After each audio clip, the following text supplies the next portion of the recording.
درنې دپاره دلته راغلي یو.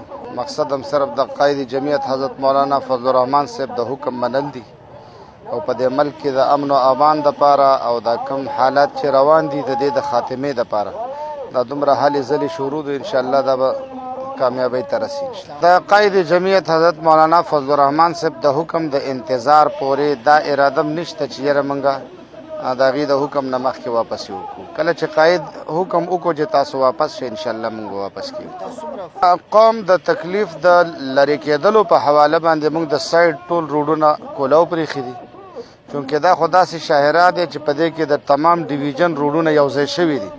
په دې وجه باندې دا ځای بند شوی دی. نور په سایډ باندې مثلا زموږ د باډوان روډ باندې اوس هم ګاډي روان دي یا دې خواته د پلی په روډ باندې هم ګاډي روان دي نو په هغې کې کوم څه مشکلات مخې ته نشته.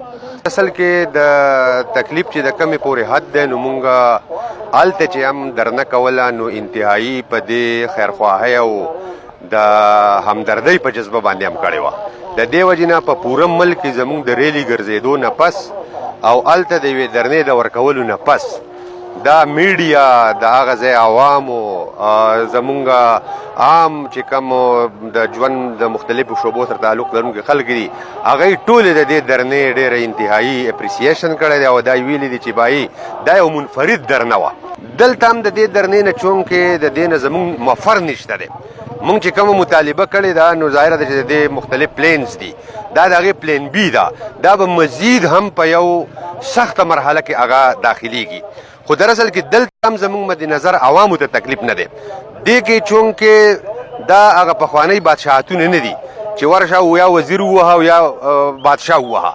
دلته ظاهره خبره ده چې ته به د حالاتو موافق و چې هغه تکلیف و هغه کم شي او د هغې سره ستا هغه مطالبات خلک تسلیم کړي. پلان بي زمونږ ظاهره ده چې زمونږ سره الحمدلله ورکر دی او دا یو ویل ټرینډ ورکر دی او د دې ارګنایزیشنل سیټ اپ هغه د قرآن عظیم د دې موټو چې فاسمعوا واطیعوا کومه چې د آرمي موټو د لسن اینډ اوبې چې ته واوره او ته ومنه نو دې خلکو کې ظاهره ده چې هغه انټلیکټ ډاټا ذهني لیول شعوري اپروچ هغه ډېر کمي خو دې خلکو یو څیز زده کړی